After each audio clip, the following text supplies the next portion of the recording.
Hey, Dan here, and in this video I'm going to share 3 tips that will really help if you are dating an ENFP.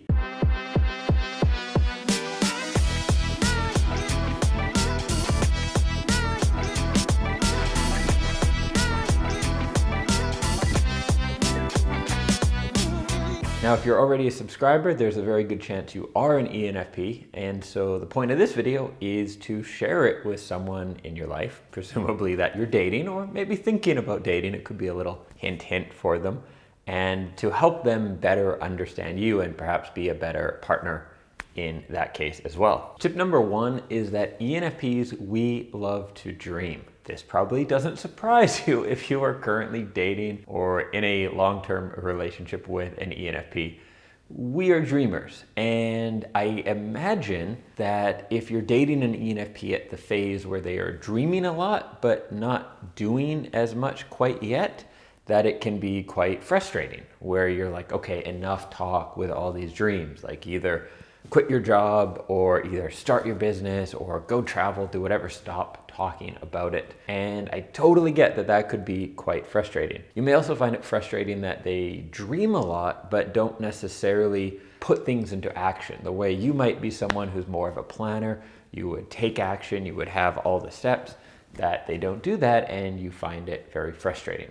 And I can totally imagine that. And that is, of course, very understandable. But one thing you need to understand is that for ENFPs, our dreams and the possibilities we imagine are actually our fuel. So I'm someone I would like to say is a doer. I've published 11 books. I have a successful coaching practice, YouTube channel, podcast. I've lived in, 7, 8 countries, a lot of countries at this point. All things that started as dreams and then I made happen. But there were definitely times in my life where I was just dreaming. And those dreams serve as our fuel to get us fired up and to be the source of motivation to then learn the practical skills. So I'm not here advocating that ENFP should live in dream world at all. That is not how we should be. And if you do have a partner who's really struggling with that, first send them this channel. I hope I can help them a bit, but that's not how they should be long term. You know, if an ENFP is 45 and still just dreaming and not doing, that's not healthy. But know that our dreaming is the source of our fuel that makes us do as well. So don't ever say this to an ENFP, something like, hey, quit dreaming, get realistic, get your head out of the clouds, do something small, just figure out a little plan and do that first. Don't do that. It's like chopping us off at the knees. We lose our energy and our motivation, and the odds are then nothing will really happen. So it might be totally different than how you operate. It might be very frustrating, but just know that we do need those big dreams to power us forward. But know that as we develop, typically in kind of our late 20s and 30s, we should develop a lot more practical skills to actually implement and do and take action and not just be dreaming. It can even happen earlier than that. So especially if you're like in your early 20s and you're dating an ENFP and you're like, what is going on? It does get better, don't worry. At the end of the video, I'll share one more detail about this, especially important if you are dating an ENFP male and how our psyche tends to operate. The next tip is to understand that our mind changes a lot and we don't do so with malintent. So if we say something and a few days later we change our mind, it's not because we're trying to manipulate you or deceive you. And when you ask us, like, why did we change our mind and we don't know, we're not trying to be difficult. We just don't necessarily know. I think this is especially hard for ENFP guys because in most cultures, the feminine is about change and evolution and emotion. So it's very acceptable for a woman one day to feel this way and the next to feel that way. And that's societally generally acceptable, where men are supposed to be more like concrete. Hey, here's my path, here's my direction. I am the non-changing, I am grounded and structured. And so there's probably a bit of that in our heads as well, where we are feeling these changes and we're not necessarily remembering like, why did I change my mind or why did that happen? And then we're feeling judged by someone saying like, why are you changing your mind? Like, you're like a girl or whatever it is. So that probably plays more of a role for us, where not only do we not necessarily always understand why we're changing our mind, but then we're feeling judged by it and feeling like it's not okay for us to be doing that as well. And so when you come at us and maybe get upset that we're changing our mind, definitely not helping things along the way. Now, this very naturally leads us to tip number 3, which is we are incredible at discussing feelings and emotions, just as long as there's someone else's, not our own. That's not our favorite thing.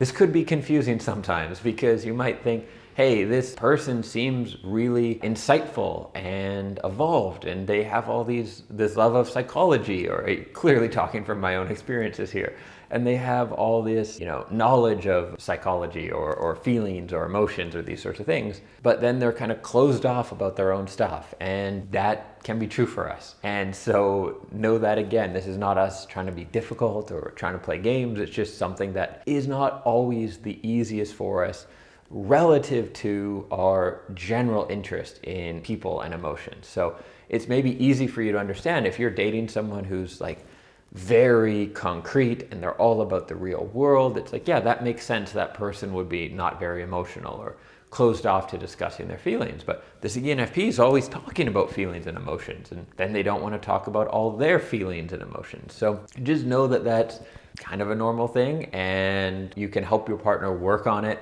and get more comfortable with that. Sometimes it's a thing though, especially when we're younger, that we are still figuring out our own emotions and how they work and how we actually feel.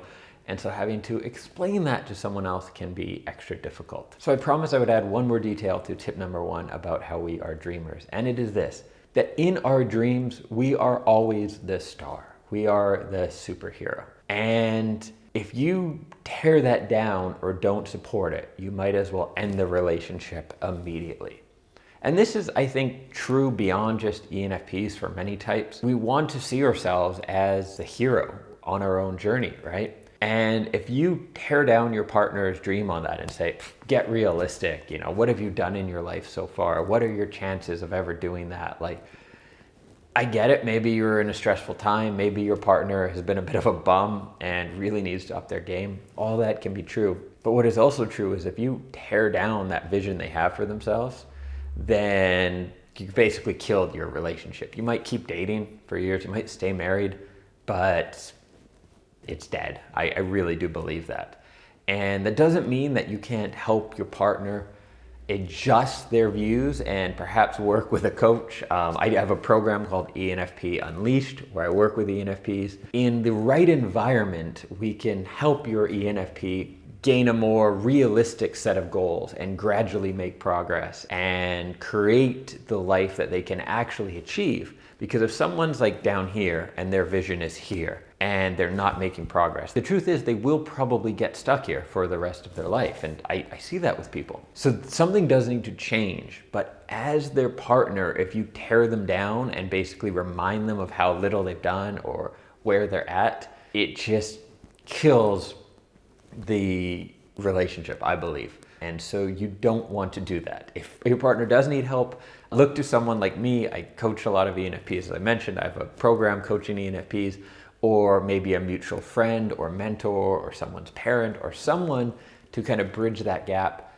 But I think in a relationship, you should always see your partner's most potential and you should empower them to go after whatever those dreams are, and you should see them as their best so they can see themselves as their best. And when you cut them off at the knees and tear that down, you've killed that, and I think have killed the relationship. So on that terribly uplifting note, we'll end here. My name is Dan, this is Dreams Around the World. I publish new videos every week for ENFPs and other idealists, helping you become the best version of yourself and create an awesome life for you and those you love. If you are interested in that program I mentioned, you can go to dreamsaroundtheworld.com/ENFP Unleashed and read more about it. Could be an amazing gift. That should be tip number 4. Tip number 4, if you're dating an ENFP, buy them ENFP Unleashed for their birthday, and you will have the best relationship ever. Really though, I think it's probably your wisest move. See you in the next video.